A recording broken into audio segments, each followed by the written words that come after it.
Halo semua, saya Kusuma. Pada video kali ini kita akan membahas topik yaitu mengenai lingkungan pengembangan atau Integrated Development Environment dari MATLAB. Nah, video ini diperuntukkan bagi rekan-rekan yang mungkin pertama kali baru mengenal MATLAB. Kita akan membahas dulu lingkungan pengembangan dari MATLAB itu seperti apa. Nah, pada pertemuan kali ini kita tidak membahas bagaimana cara melakukan instalasi pada MATLAB. Jadi saya asumsikan rekan-rekan sudah menginstalnya. Nah, jika rekan-rekan sudah menginstalnya, nanti di desktop ataupun di program files dari teman-teman akan muncul lambang seperti ini. Nah, ini adalah lambang MATLAB. Nah, setiap tahunnya MATLAB merilis versi sebanyak 2 kali, yaitu versi A dan versi B.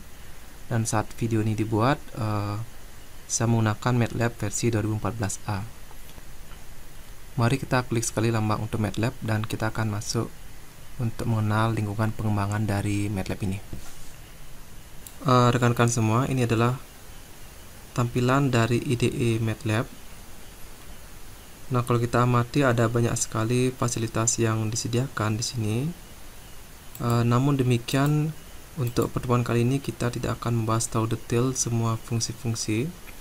Nah, saya perkenalkan ada 3 jendela di sini yang utama. Yang pertama adalah command window. Nah, di command window ini kita akan mengetikkan segala program kita.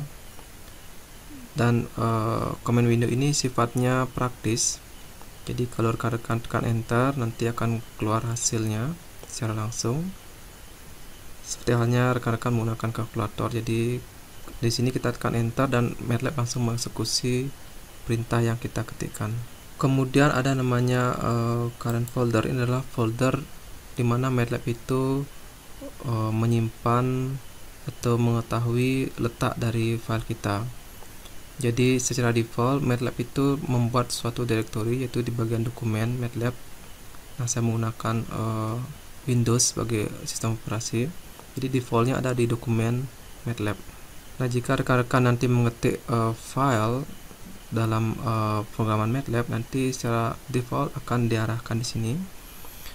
Jika rekan-rekan mengganti file tersebut di directory lain, dan jika tidak terekam oleh MATLAB, kemungkinan besar untuk pemrograman berikutnya rekan-rekan tidak bisa memanggil program tersebut. Nanti ada cara untuk bagaimana kita bisa menambahkan directory lain.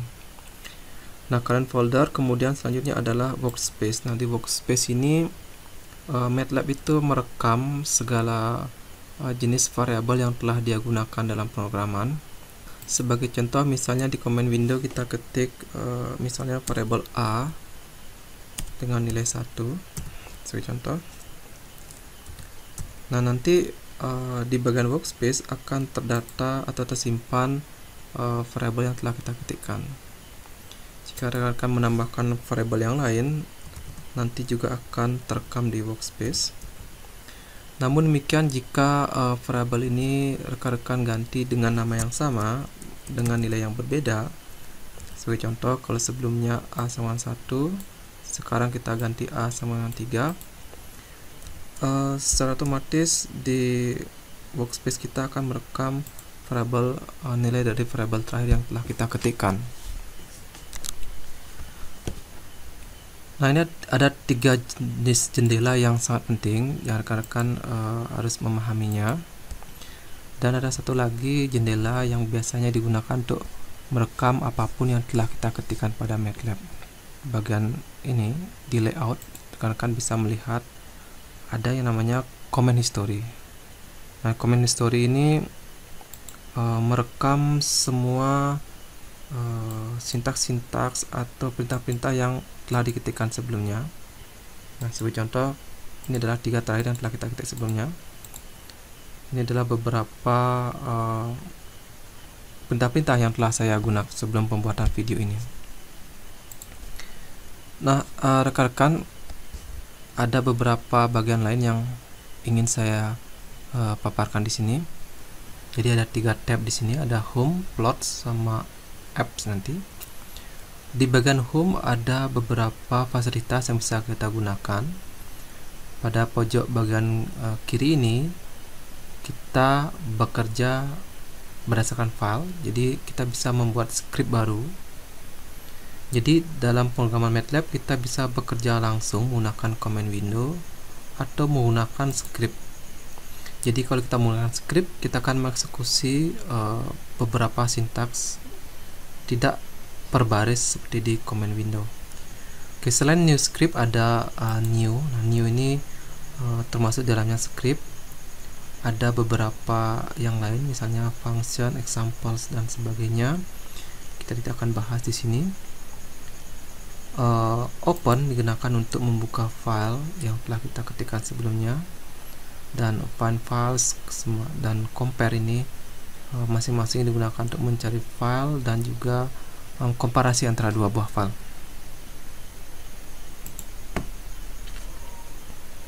Kemudian di bagian berikutnya ada import data, save workspace dan sebagainya. Nanti digunakan untuk bekerja menggunakan data. Nanti pada video-video berikutnya kita akan membahas lebih banyak tentang data. Kemudian di bagian sini lebih kepada program kita, jadi untuk menganalisa dan juga untuk melakukan running atau mengeksekusi program.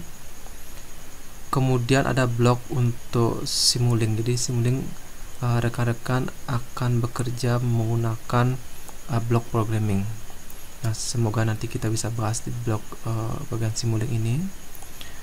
Nah, di bagian layout, tampilan yang kita lihat sekarang adalah tampilan default. Jadi tergantung si programmer, mungkin dia lebih suka layout yang lain, jadi kita bisa mengaturnya.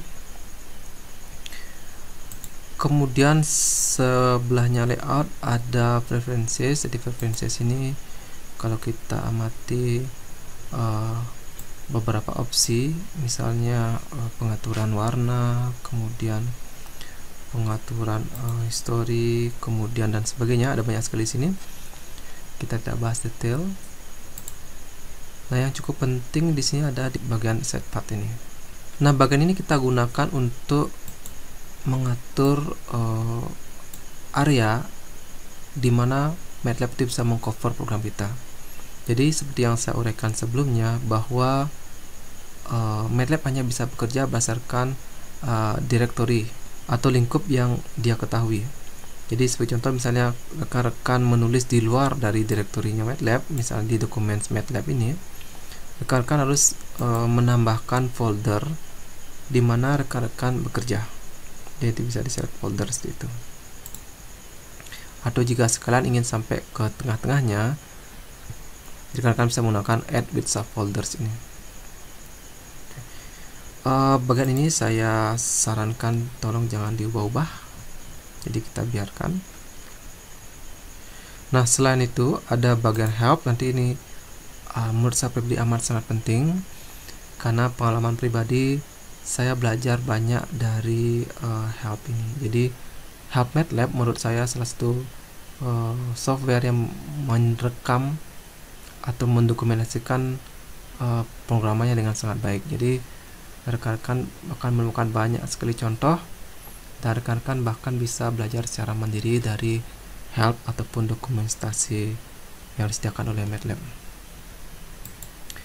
Kemudian di blok paling kanan ini ada terkait dengan MATLAB dengan aktivitas luar. Sebagai contoh, misalnya di bagian add-ons, nanti rekan-rekan bisa install ataupun menambahkan support package.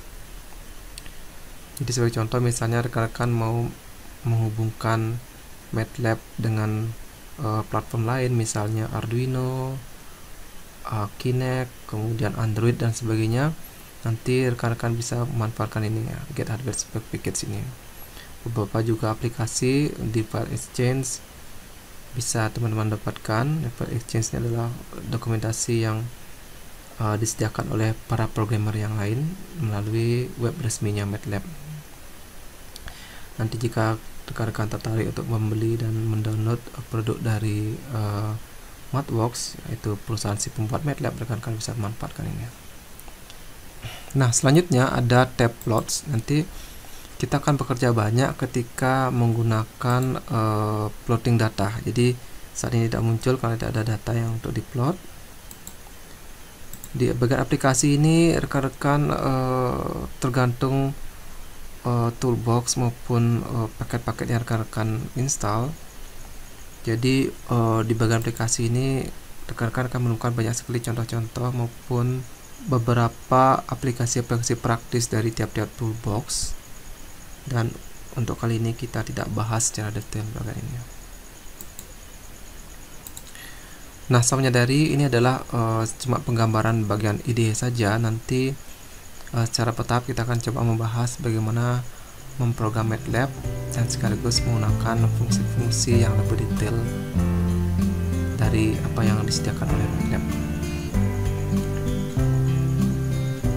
Demikian dari saya, semoga ada manfaatnya, dan sampai jumpa di tutorial berikutnya.